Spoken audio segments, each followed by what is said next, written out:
नमस्ते, आप सुन रहे हैं मानव परिचय का एक और प्रगतिशील अध्याय। पिछले एपिसोड में प्रेम और विचारों की जीत हुई। नासिर और सबा की पहली रात के बाद उनके जीवन में नवप्रभात का उदय हुआ है। नासिर की अम्मी अब शनाया की देखभाल में व्यस्त हैं और घर में सुख समृद्धि लौट आई है। शिक्षा का मार्ग। नासिर ने सबा की पढ़ाई के लिए घर में नौकर चाकर लगाए और कोचिंग की व्यवस्था की। जब सबा बुर्का पहनकर कोचिंग जाने लगी तो नासिर ने प्रेम और अधिकार से कहा, सबा अब से बुर्का की पाबंदी आप पर नहीं होगी। सबा ने इस आधुनिकता की स्वीकृति का स्वागत किया। सबा का सामाजिक दर्द। सब कुछ ठीक था, लेकिन सबा को पड़ोसियों की रूखाई और उपेक्षा अखरती थी क्योंकि नासिर पर फतवा था। नासिर का समाधान। सबा की उदासी देखकर नासिर ने उसे विवेक का पाठ पढ़ाया। उसने कहा, इस बचे समय एवं बची ऊर्जा का प्रयोग आप मुझसे प्यार करने एवं अपनी प्रवेश परीक्षा की अधिकतम पढ़ाई करने में करो। जेल का सबक। नासिर ने सबा को अपनी डायरी का एक पन्ना पढ़ने को दिया जहां गहन चिंतन लिखा था। ईश्वर ने मनुष्य को धैर्य एवं विवेक जैसे दो विलक्षण गुण दिए हैं। नासिर ने बताया कि न्याय से मिली मलहम और जेल में धैर्य ने उसके हैवान अस्तित्व को खत्म कर दिया। सबा की सफलता और दो शुभ समाचार। इस दार्शनिक प्रेरणा से सबा ने संकल्प लिया कि वो अपनी उपलब्धियों से पड़ोसियों को चमत्कृत करेगी। इंजीनियरिंग में प्रवेश। 5 महीने की कड़ी मेहनत के बाद सबा ने इंजीनियरिंग प्रवेश परीक्षा में कल्पना से अधिक सफलता हासिल की और उसे राष्ट्रीय प्रौद्योगिकी संस्थान में प्रवेश मिला। नासिर का उपहार। सफलता वाली रात नासिर आइसक्रीम के साथ 2 और शुभ समाचार लेकर आया। इमरान का निकाह तय हो गया और नासिर ने एक अच्छी सोसाइटी में फ्लैट खरीदने का फैसला किया जहां संकीर्ण सोच वाले पड़ोसी नहीं होंगे। नासिर का आत्मविश्लेषण। खुशियों से भरे बेडरूम में सबा ने नासिर से एक गहरी बात कही, आपकी पहली पत्नी फिरदौस दुर्भाग्यशाली है, जिन्होंने आप जैसे इतने सज्जन पति को पाकर खो दिया है। अभूतपूर्व स्वीकारोक्ति। नासिर ने तनाव मुक्त होकर कहा, सबा, सच कहूं तो ये फिरदौस का नहीं मेरा दुर्भाग्य है कि पाने के बाद मैंने उन्हें खोया है। नासिर ने बताया कि फिरदौस उसे भूल से पहले मिली थी, जबकि सबा उसे भूल सुधार के बाद मिली है। विवेक का निष्कर्ष। प्रत्येक मनुष्य में भले बन सकने का सामर्थ्य होता है। जो व्यक्ति अपनी धारणाओं एवं अंधविश्वासों से स्वयं को मुक्त करने का पुरुषार्थ कर पाते हैं, वे भले बन जाते हैं। कहानी का आरंभ। नासिर के हृदय के विचार सुनकर सबा मुग्ध हो गई। उसने कहा, आज की रात आप यूं ही मेरे सो जाने तक मुझे अपनी आपबीती सुनाते जाइए। सुनिए कैसे नासिर अपनी आपबीती को एक कहानी की तरह सुनाने लगता है, वो कहानी जिसने उसे कट्टरपंथी हैवान से एक प्रगतिशील मनुष्य में बदल दिया। मानव परिचय में आप सुनेंगे एपिसोड 18, विवेक का जागरण और नए जीवन का संकल्प। नासिर एवं सबा की जब आंखें खुली तो उनके जीवन में नवप्रभात का उदय हो चुका है। अम्मी नाश्ता चाय तैयार कर चुकी हैं। दैनिक कार्यों से निवृत्त होने के बाद जब सबा एवं नासिर टेबल पर आए तो उन्हें प्रसन्न देख अम्मी बहुत प्रसन्न हुई। उन्हें तसल्ली हुई कि अतीत का समय किसी दुखद दुस्वप्न की तरह बीत गया है। वे सोचने लगी, आज नासिर के अब्बू जीवित होते तो इन बच्चों को प्रसन्न देखकर उनकी 40 वर्ष और जीते रहने की कामना हो जाती। शीघ्र ही नासिर ने एक रसोइया लगा दिया। ऐसे घर में समुचित व्यवस्थाएं कर ली गई। अब अम्मी शनाया एवं गृह रसोई के सेवक सेविकाओं के साथ व्यस्त रहने लगी थी। अम्मी के जीवन में नासिर के अब्बू के जाने से आया खालीपन शनाया के साथ से भर गया। उन्होंने सबा को पढ़ने एवं नासिर के साथ के लिए मुक्त छोड़ दिया है। संक्षेप में कहें तो आपसी समझबूझ से इस घर में वो सुख समृद्धि लौट आए हैं जो नासिर के फिरदौस को तलाक देने के साथ रूठ कर चले गए थे। सबा का पढ़ने का अभ्यास छूट जाने से उसे पुस्तकों को पढ़ने में कठिनाई होती है। इसे देखते हुए नासिर ने सबा की कोचिंग क्लास की व्यवस्था भी कर दी। नासिर ने ये भी तय कर दिया कि सबा को कोचिंग छोड़ने एवं लेने के लिए स्वयं नासिर या इमरान जाया आया करेंगे। नासिर के साथ सबा पहले दिन जब कोचिंग जाने लगी तो उसने बुर्का पहन लिया। नासिर ने ये देख उसे बुर्का उतार देने का इशारा करते हुए कहा, सबा, अब से बुर्का की पाबंदी आप पर नहीं होगी। सबा को नासिर से यह सुनना सुखद लगा। उसने नासिर को कहा, जी धन्यवाद। इस तरह सबा का पढ़ना और कोचिंग जाना आरंभ हो गया। नए घर परिवार में सब बातों की अनुकूलता के बीच सबा को कभी कभी एक बात अखरती भी है। वह नासिर के संप्रदाय से बहिष्कार के कारण उन्हें, नासिर के परिवार को, पड़ोस की उदासीनता एवं उपेक्षा से व्यथित होती है।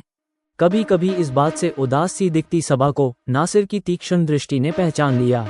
एक दिन सबा के ऐसे ही उदास दिखने पर नासिर ने उससे पूछा, क्या बात है सबा, कभी कभी आप हमसे विवाह करके प्रसन्न दिखाई नहीं देती हैं?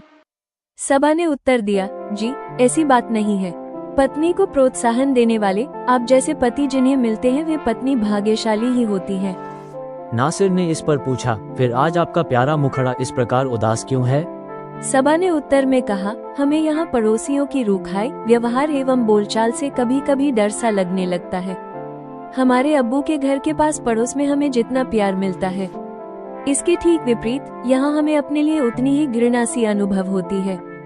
तब नासिर ने कहा, सबा, यहाँ के पास पड़ोस में ये बदलाव मुझ पर दिए गए फतवे के कारण है, वरना इसके पहले हमारे अब्बू अम्मी की मिलनसारिता से यही लोग हमसे बहुत प्रेम से व्यवहार करते रहे थे।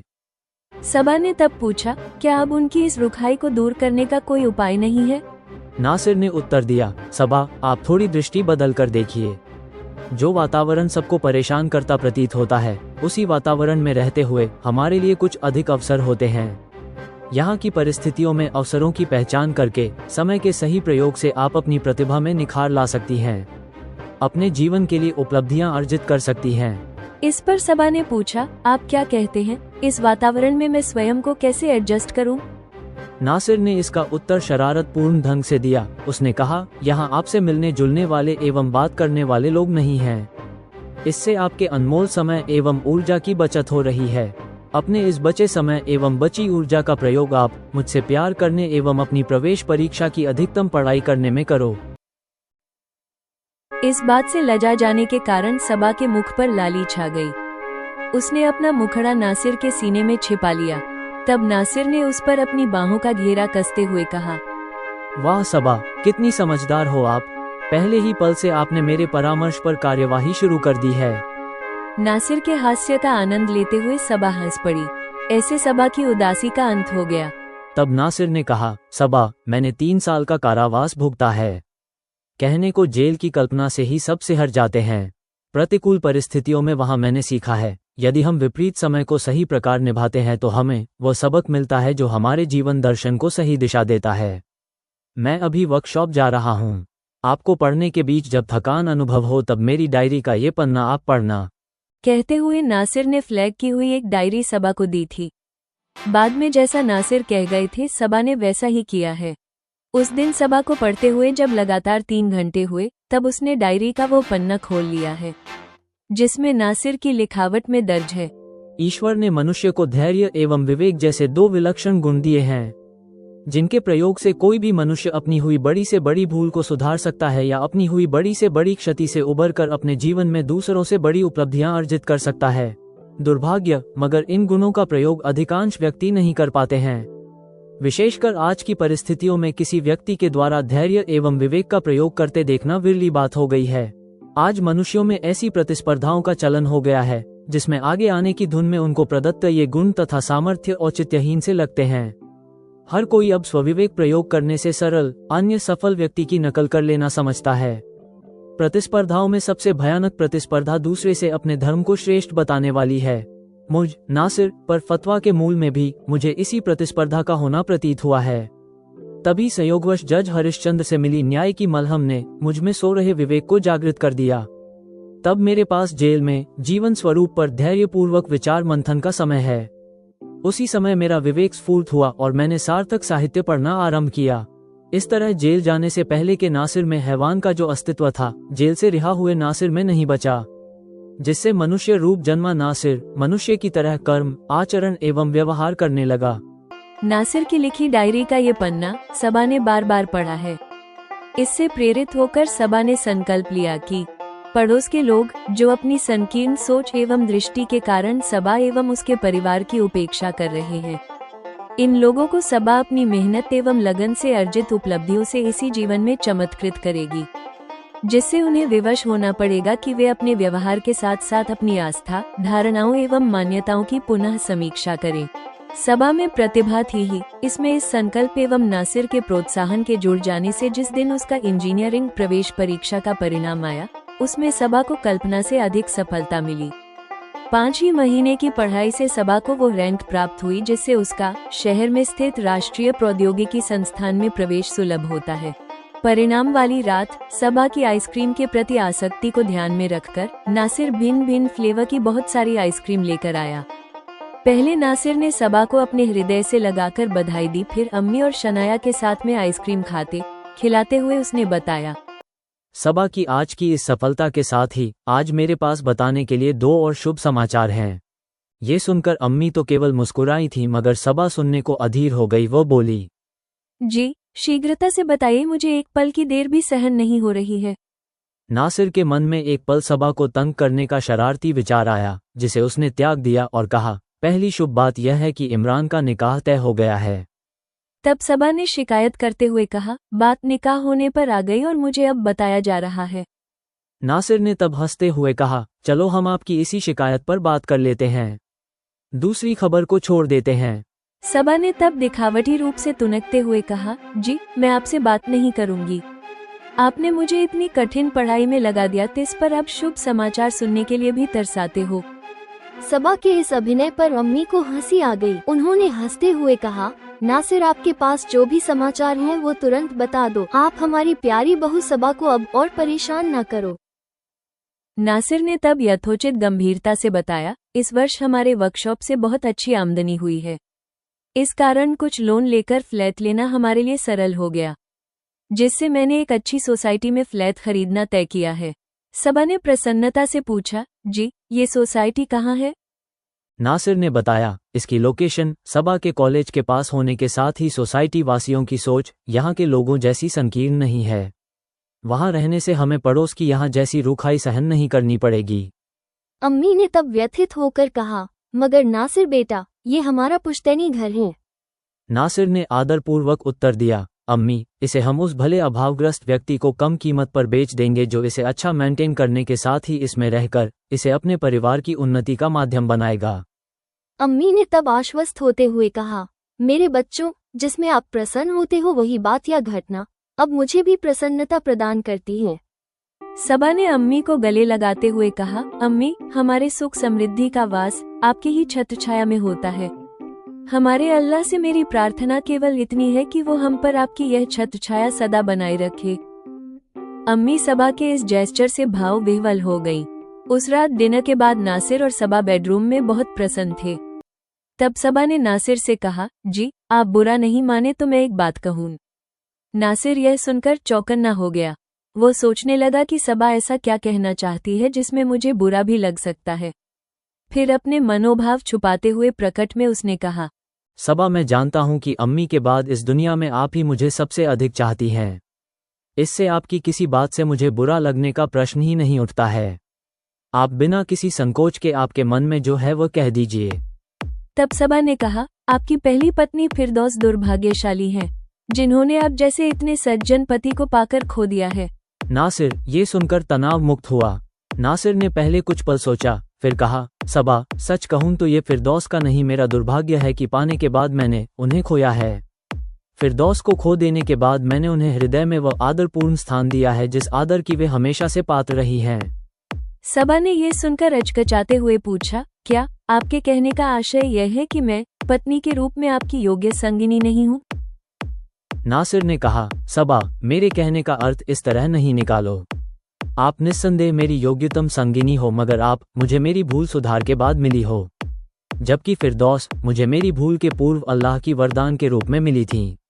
दुर्भाग्य से उस समय मुझ में वो पात्रता नहीं थी कि मैं फिरदौस जैसी अच्छी पत्नी के योग्य सिद्ध हो पाता।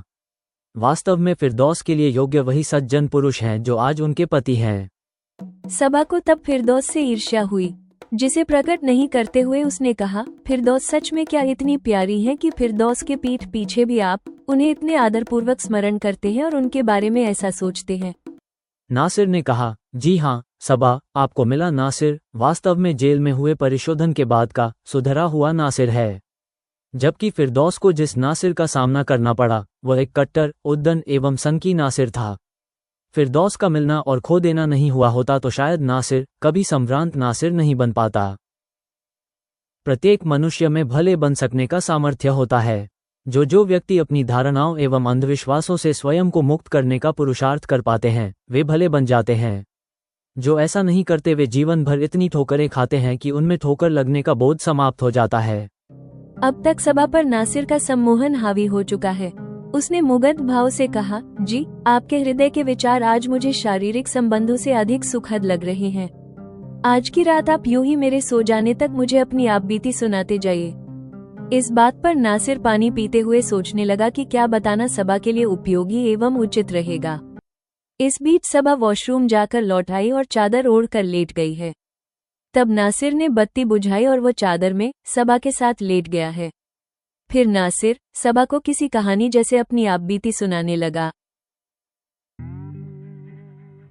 अब आप सुनिए मानव परिचय के इस एपिसोड पर जेमिनाई द्वारा लिखी गई समीक्षा, समालोचना एवं मार्गदर्शन। उपशीर्षक, विवेक का जागरण और नए जीवन का संकल्प। यह एपिसोड नासिर और सबा के रिश्ते में स्थायित्व और बौद्धिक गहराई लाता है। नासिर की जेल यात्रा से उपजा जीवन दर्शन सबा के भविष्य को आकार देता है। यह एपिसोड व्यक्तिगत उत्थान को सामाजिक रूढ़ियों पर विजय के रूप में स्थापित करता है। 1. उदासी का प्रबंधन और नया जीवन दर्शन। सामाजिक बहिष्कार की चुनौती। सबा की उदासी का कारण पड़ोसियों की उपेक्षा और सामाजिक बहिष्कार का दर्द था।